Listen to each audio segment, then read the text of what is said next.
Now, this is purple problem number 5 in the projectile review. So this is a fountain that is 2.8 meters high.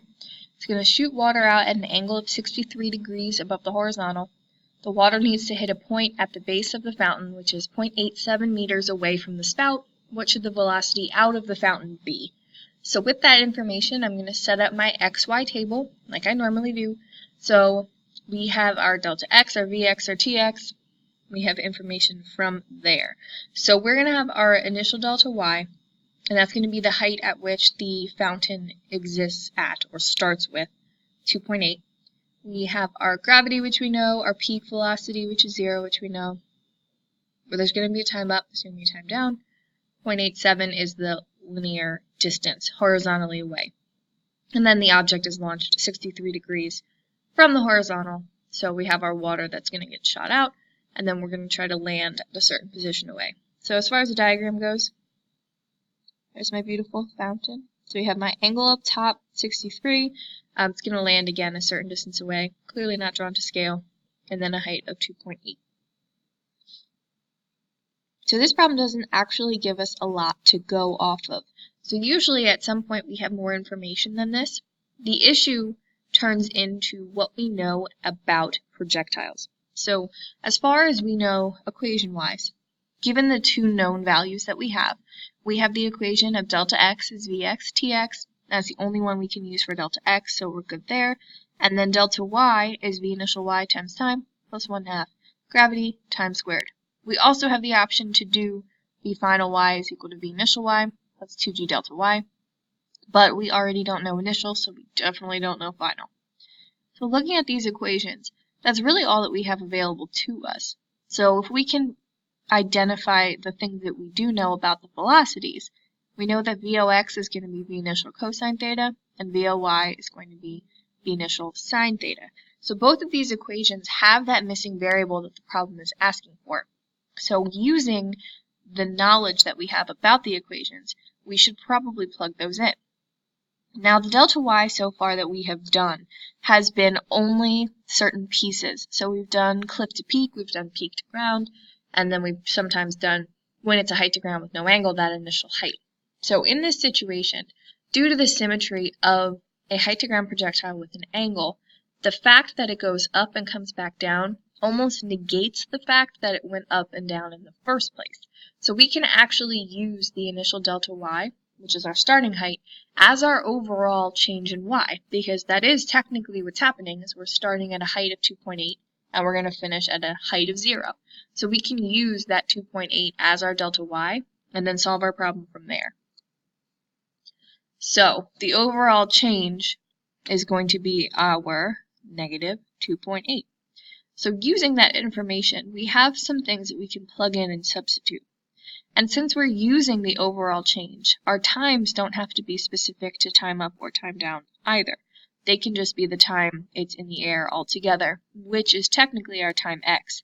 So we're going to end up changing our delta x equation to delta x equals V initial times the cosine of theta multiplied by t. So that's equation 1. And then equation 2 is delta y is V initial multiplied by the sine of theta times time plus 1/2 gravity times squared. And again, these time values are the overall times, which means that all of those t's are the same thing. So since all of those t's are the same thing, we can rearrange one equation and use it in the other equation. So the easiest one to do this with is delta x. So our delta x equals V initial cosine theta times time can be rewritten as time equals delta x divided by V initial cosine theta. So anywhere we see a t, we can plug that in. So we'll have our V initial sine theta multiplied then by delta x divided by V initial cosine theta plus 1/2 gravity multiplied by delta x over V initial cosine theta squared. Now this is not attractive. It's not a pretty problem at this point, but looking at the information we have, we were given a delta y, an angle, a delta x, and gravity. So the only missing variable that we actually have here is V initial. So when we set our equations up, we end up with sine divided by cosine, and plugging that in, you get opposite over hypotenuse over adjacent over hypotenuse, which turns into tangent. So we can rewrite that first part to be tangent theta instead of sine theta over cosine theta. You could also keep it as is if you want. Now since we're dividing by v initial, cross that out. So that's going to leave us with an equation that says we have tangent of theta multiplied by delta x plus 1/2 gravity, or g over 2, multiplied by delta x squared divided by v initial times cosine of theta squared for both.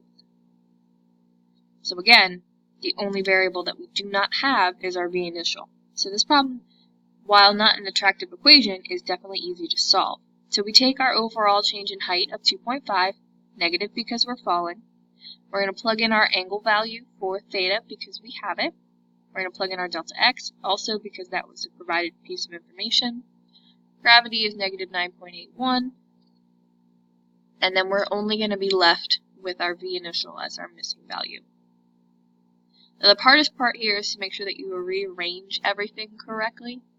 So the first thing that I would do is go through and group everything that's grouped together before and after the plus sign. So negative 2.8 is going to be equal to the tangent of 63 multiplied by 0.87, which will give you that 1.71 value. Negative 9.81 divided by 2 is negative 4.905, and that's going to be multiplied by what we have for our times squared value, which is your 0.87 squared divided by v initial squared multiplied by the cosine of 63 squared. So these numbers are going to end up leaving you with your overall variable that we're looking for, v initial, in the denominator. So when we plug all of that in, we need to make sure that we're putting the right numbers in the right place. So 0.87 squared becomes 0.7569. Our denominator is v initial squared multiplied by our number, and cosine of 63 is going to stay just because I'm going to move everything around. So I think it would be more efficient to see it that way. So I'm going to take that negative 2.8 and I'm going to subtract the 1.71 from it, which is going to yield negative 4.51. And that's going to be equal to what we have then left over on the right side. I want to just take that whole denominator and multiply it out of the equation. So I'm going to end up with negative 3.7126, which is 4.905 multiplied by 0.7569, divided by that VO squared situation. So then I'll multiply both sides by, again, the VO squared situation, which is going to take it, move it to the left, and get rid of it on the right side. So that's going to leave us with a number of 0.9295 V initial squared equal to negative 3.7126. I'll divide both sides by that 0.9295. And it's negative on the left and negative on the right, so that's going to actually cancel that out, which is good because we know we can't take a square root of a negative. So we'll get V initial squared is 3.99, which means V initial is the square root of 3.99, so we're going to get a value of 1.99 meters per second, or about